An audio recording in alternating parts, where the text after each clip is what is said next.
The 12 Brothers. There were once on a time a king and a queen who lived happily together, and had 12 children, but they were all boys. Then said the king to his wife, "If the 13th child which thou art about to bring into the world is a girl, the 12 boys shall die, in order that her possessions may be great, and that the kingdom may fall to her alone." He caused likewise 12 coffins to be made, which were already filled with shavings, and in each lay the little pillow for the dead. And he had them taken into a locked-up room, and then he gave the queen the key of it, and bade her not to speak of this to anyone. The mother, however, now sat and lamented all day long, until the youngest son, who was always with her, and whom she had named Benjamin, from the Bible, said to her, "Dear mother, why art thou so sad?" "Dearest child," she answered, "I may not tell thee." But he let her have no rest until she went and unlocked the room, and showed him the 12 coffins ready filled with shavings. Then she said, "My dearest Benjamin, thy father has had these coffins made for thee and for thy 11 brothers. For if I bring a little girl into the world, you are all to be killed and buried in them." And as she wept while she was saying this, the son comforted her and said, "Weep not, dear mother, we will save ourselves, and go hence." But she said, "Go forth into the forest with thy 11 brothers, and let one sit constantly on the highest tree which can be found, and keep watch, looking towards the tower here in the castle. If I give birth to a little son, I will put up a white flag, and then you may venture to come back. But if I bear a daughter, I will hoist a red flag, and then fly hence as quickly as you are able, and may the good God protect you. And every night I will rise up and pray for you in winter, that you may be able to warm yourself at a fire, and in summer that you may not faint away in the heat." After she had blessed her sons therefore, they went forth into the forest. They each kept watch in turn, and sat on the highest oak and looked towards the tower. When 11 days had passed and the turn came to Benjamin, he saw that a flag was being raised. It was, however, not the white, but the blood-red flag which announced that they were all to die. When the brothers heard that, they were very angry and said, "Are we all to suffer death for the sake of a girl? We swear that we will avenge ourselves. Wheresoever we find a girl, her red blood shall flow." Thereupon they went deeper into the forest, and in the midst of it, where it was the darkest, they found a little bewitched hut, which was standing empty. Then said they, "Here we will dwell, and thou, Benjamin, who art the youngest and weakest, thou shalt stay at home and keep house. We others will go out and get food." Then they went into the forest and shot hares, wild deer, birds and pigeons, and whatsoever there was to eat. This they took to Benjamin, who had to dress it for them in order that they might appease their hunger. They lived together 10 years in the little hut, and the time did not appear long to them. The little daughter which their mother the queen had given birth to was now grown up. She was good of heart, and fair of face, and had a golden star on her forehead. Once, when it was the great washing, she saw 12 men's shirts among the things, and asked her mother, "To whom do these 12 shirts belong? For they are far too small for father?" Then the queen answered with a heavy heart, "Dear child, these belong to thy 12 brothers." Said the maiden, "Where are my 12 brothers? I have never yet heard of them." She replied, "God knows where they are. They are wandering about the world."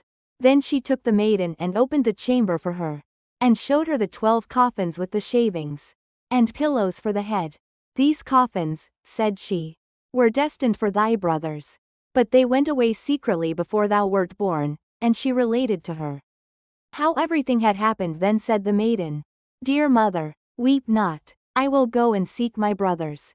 So she took the 12 shirts and went forth, and straight into the great forest. She walked the whole day, and in the evening she came to the bewitched hut. Then she entered it and found a young boy, who asked, "From whence comest thou, and whither art thou bound?" And was astonished that she was so beautiful, and wore royal garments, and had a star on her forehead. And she answered, "I am a king's daughter, and am seeking my 12 brothers, and I will walk as far as the sky is blue until I find them." She likewise showed him the 12 shirts which belonged to them. Then Benjamin saw that she was his sister, and said, "I am Benjamin, thy youngest brother. And she began to weep for joy. And Benjamin wept also. And they kissed and embraced each other with the greatest love. But after this he said, Dear sister, there is still one difficulty. We have agreed that every maiden whom we meet shall die, because we have been obliged to leave our kingdom on account of a girl. Then said she, I will willingly die, if by so doing I can deliver my 12 brothers. No, answered he, thou shalt not die. Seat thyself beneath this tub until our 11 brothers come, and then I will soon come to an agreement with them. She did so, and when it was night the others came from hunting, and their dinner was ready. And as they were sitting at table, and eating, they asked, What news is there? Said Benjamin, Don't you know anything? No, they answered. He continued, You have been in the forest and I have stayed at home. And yet I know more than you do. Tell us then, they cried. He answered, But promise me that the first maiden who meets us shall not be killed. Yes, they all cried. She shall have mercy. Only do tell us. Then said he, Our sister is here, and he lifted up the tub. And the king's daughter came forth in her royal garments, with the golden star on her forehead. And she was beautiful, delicate and fair. Then they were all rejoiced, and fell on her neck, and kissed and loved her with all their hearts. Now she stayed at home with Benjamin and helped him with the work. The 11 went into the forest and caught game, and deer, and birds, and wood pigeons that they might have food. And the little sister and Benjamin took care to make it ready for them. She sought for the wood for cooking and herbs for vegetables, and put the pans on the fire, so that the dinner was always ready when the 11 came. She likewise kept order in the little house, and put beautifully white clean coverings on the little beds. And the brothers were always contented and lived in great harmony with her. Once on a time the 2 at home had prepared a beautiful entertainment. And when they were all together, they sat down and ate and drank and were full of gladness. There was, however, a little garden belonging to the bewitched house wherein stood 12 lily flowers, which are likewise called students. She wished to give her brothers pleasure, and plucked the 12 flowers, and thought she would present each brother with one while at dinner. But at the self-same moment that she plucked the flowers, the 12 brothers were changed into 12 ravens, and flew away over the forest, and the house and garden vanished likewise. And now the poor maiden was alone in the wild forest. And when she looked around, an old woman was standing near her who said, My child, what hast thou done? Why didst thou not leave the 12 white flowers growing? They were thy brothers, who are now forevermore changed into ravens. The maiden said, weeping, Is there no way of delivering them? No, said the woman. There is but one in the whole world, and that is so hard that thou wilt not deliver them by it. For thou must be dumb for 7 years, and mayest not speak or laugh. And if thou speakest one single word, and only an hour of the 7 years is wanting, all is in vain, and thy brothers will be killed by the one word. Then said the maiden in her heart, I know with certainty that I shall set my brothers free. And went and sought a high tree and seated herself in it and span. And neither spoke nor laughed. Now it so happened that a king was hunting in the forest, who had a great greyhound which ran to the tree on which the maiden was sitting, and sprang about it, whining, and barking at her. Then the king came by and saw the beautiful king's daughter with the golden star on her brow, and was so charmed with her beauty, that he called to ask her if she would be his wife. She made no answer, but nodded a little with her head. So he climbed up the tree himself, carried her down, placed her on his horse, and bore her home. Then the wedding was solemnized with great magnificence and rejoicing. But the bride neither spoke nor smiled. When they had lived happily together for a few years, the king's mother, who was a wicked woman, began to slander the young queen, and said to the king, This is a common beggar girl whom thou hast brought back with thee. Who knows what impious tricks she practices secretly? Even if she be dumb, and not able to speak, she still might laugh for once.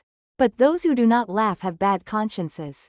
At first the king would not believe it, but the old woman urged this so long, and accused her of so many evil things, that at last the king let himself be persuaded and sentenced her to death. And now a great fire was lighted in the courtyard in which she was to be burnt. And the king stood above at the window and looked on with tearful eyes. because he still loved her so much.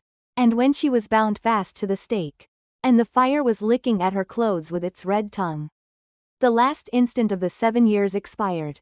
Then a whirring sound was heard in the air, and 12 ravens came flying towards the place, and sank downwards, and when they touched the earth they were her 12 brothers, whom she had delivered. They tore the fire asunder, extinguished the flames, set their dear sister free, and kissed and embraced her.